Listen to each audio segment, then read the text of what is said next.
Hey, kind of a random video, and I know the Alex Murdaugh trial is kind of concluded at this point, but last week's been a bit crazy, so I didn't have time to play catch up on, all the witness testimony, the verdict, the sentencing until today, so I just thought I'd throw my 2 cents in.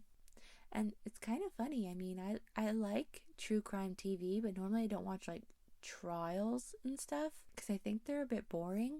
But ever since I found Emily D. Baker's channel, I'm just like, well, where the queen goes, so do I. So I actually didn't even know who Alex Murdaugh was or about any of his crimes until she started covering it on her channel. And then I became like, I don't know, kind of hooked. So yeah, thank you, Emily, for all the great coverage. And it's so nice to be able to watch a trial with someone who actually knows the law and can offer insight and who's very entertaining to watch. So, during the boring bits, you're not like, why am I watching this again? But yeah, so that's how I got into the trial. And I've definitely had some thoughts on it along the way, so I just wanted to share them before I move on to something else.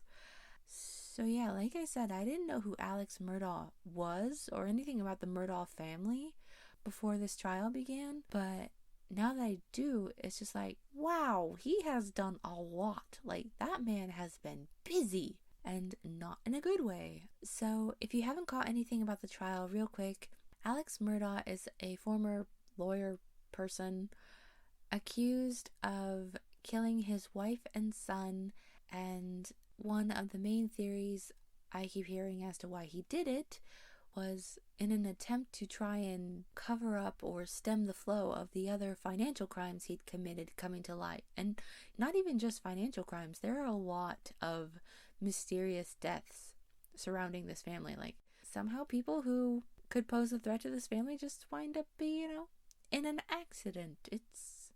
There's a lot to it, and it's actually a frightening look into the type of money and power some people have. And yeah, I won't get into all that, but as for Alex himself, I do think he did it. I think that if he did not pull the triggers himself, then he is the guy who hired the person that did it, because I just cannot think of any other reason someone would have lied so much about where they were and what they did the night of the murder of their wife and son if they weren't somehow involved. Like, sometimes people will lie about one thing to try and cover up something else.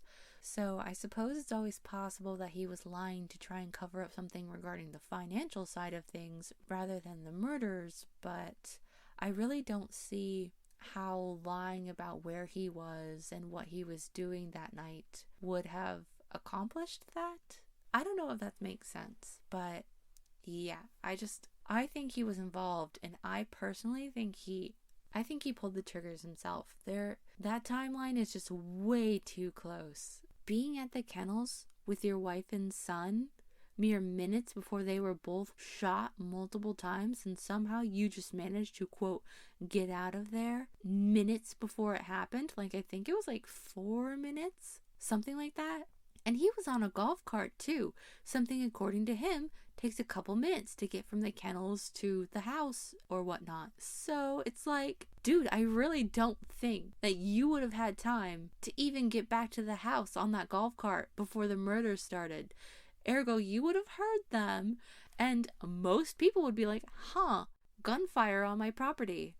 My big property where no one else is supposed to be. Sounds like trouble. So yeah, there's just a lot of things that don't add up, and like I said, I think he did it. And what I think happened is that from just what I've seen, Alex does not seem to be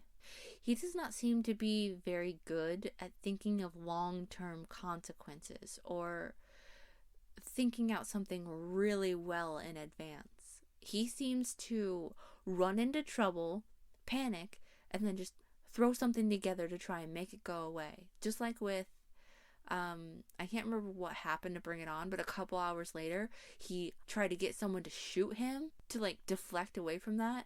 And it's like, that's a pretty quick turnaround. I think something similar happened that day when that financial trouble happened at work and he had to leave. I think he had taken pills. I think he was panicked. He was like, what am I going to do? What am I going to do? And I think somehow in that twisted little brain of his, he thought that getting rid of Paul would help.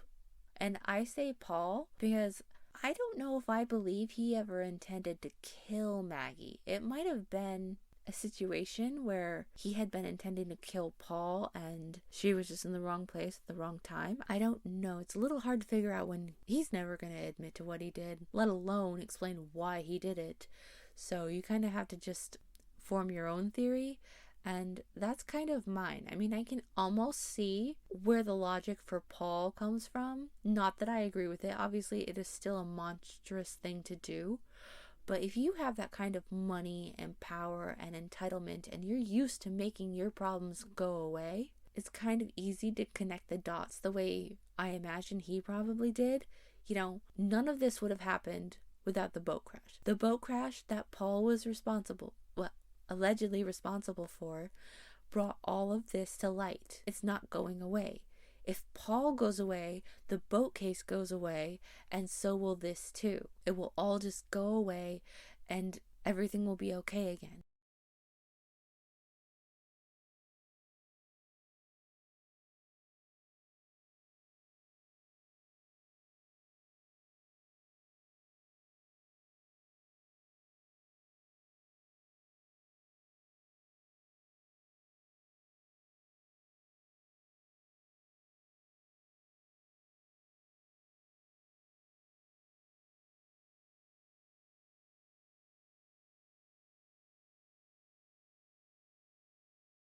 Obviously, we know real life does not work that way, but who can say for sure what was going through his head? I just don't know if he intended to kill Maggie with Paul, because the thing about it is he shows way more regret over her death than Paul's, even though it was a grisly scene regardless, but I think the aftermath of Paul's murder was a bit more grotesque, so it can be easy to see why someone would focus on him, the way he was killed. But other than when Alex is trying to appear upset for the benefit of helping his case, and as a quick interjection, that's something I kind of had some thoughts on when people were discussing it on Emily's channel during, I think it was the body cam footage, and how Alex appeared upset and distraught but couldn't actually cry. Like, don't get me wrong, I am not faulting him for being distraught. If I had been in that situation, I probably would have needed to be sedated or something. I would not handle that sort of thing well at all. But it was mentioned that just because Alex wasn't crying doesn't mean anything, because, you know, a lot of people react differently to a scene like that. Some people go into shock, some people, you know, break down. It's just, it really depends on the individual, which I agree with. But the thing about stuff like this is, like, if someone's gone into a state of shock or something, that's one thing. But if someone is literally trying to cry and be distraught, but they can't actually produce any tears or anything, it's like, that's another thing, because then it comes across as you're putting on an act. And then the obvious follow-up question is, why are you trying to put on an act? So, yeah, if he had just been in shock, I would have thought nothing of it. But the fact that he was so, quote, upset, but his bodily reactions did not support that, makes me go, I don't trust that.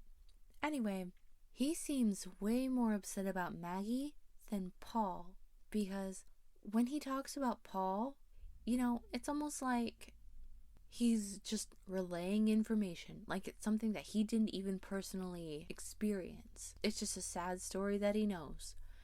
And especially given the sort of, it's just hard to imagine having witnessed something like that, especially someone you love, your child, and even a year later you can just sort of, he just doesn't seem that bothered by it, if that makes sense. Whereas there are several times in his testimony that he talks about Maggie and he literally chokes up and shows more emotion than I've ever seen him show about anything. And one time this happened that particularly stood out to me was during his cross-examination, they were asking about why Maggie came home instead of staying in the beach house where she clearly prefers.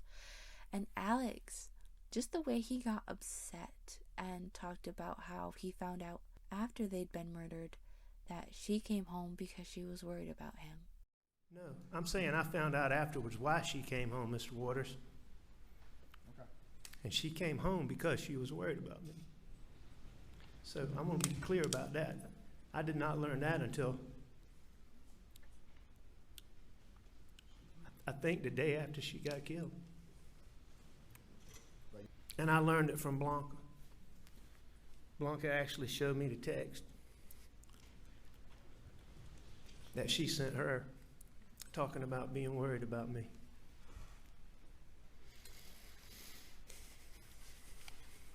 There is just something about that to me that makes me think he did kill them, and he is now starting to realize the weight of what he's done. I think he probably thought that he could just be as unbothered by this as he is by all of the other mysterious deaths that have happened around their family.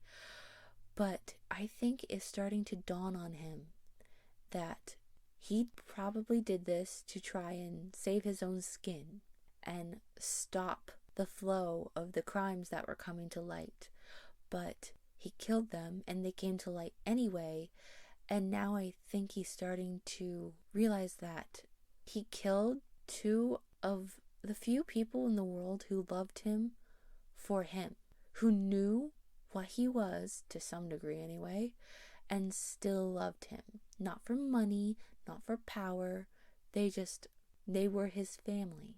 And I do not say this with any sympathy, by the way. When I say that I think he regrets what he did, that does not mean I feel sorry for him. There are a lot of people in the world who have crap hit the fan and have bad things they've done come to light, and they don't go around murdering people, particularly their families. He had a lot of options, and he chose what could be argued to be the absolute worst thing to do. And it's not going to bring them back, and it's not any consolation, but I think what the judge said during sentencing, that Maggie and Paul are going to haunt him for the rest of his life, is true. And what's more is, I think that yes, he will be locked up for the rest of his life, but I don't think anything is going to punish him as much as what his own mind is going to do for what he has done. And it doesn't make things better. It doesn't bring them back. It doesn't turn back the clock.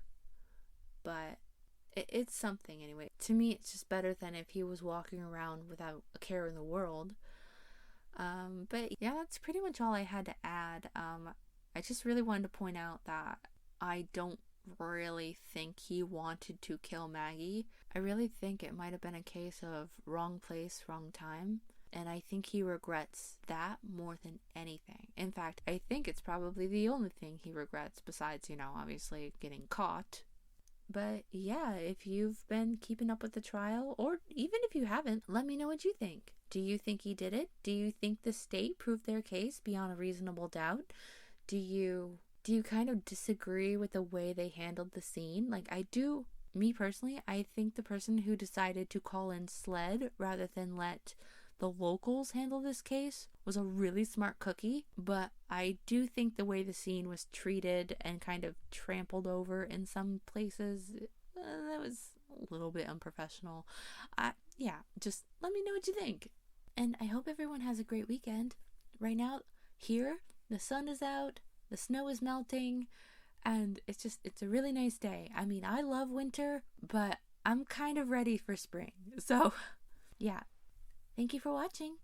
See ya!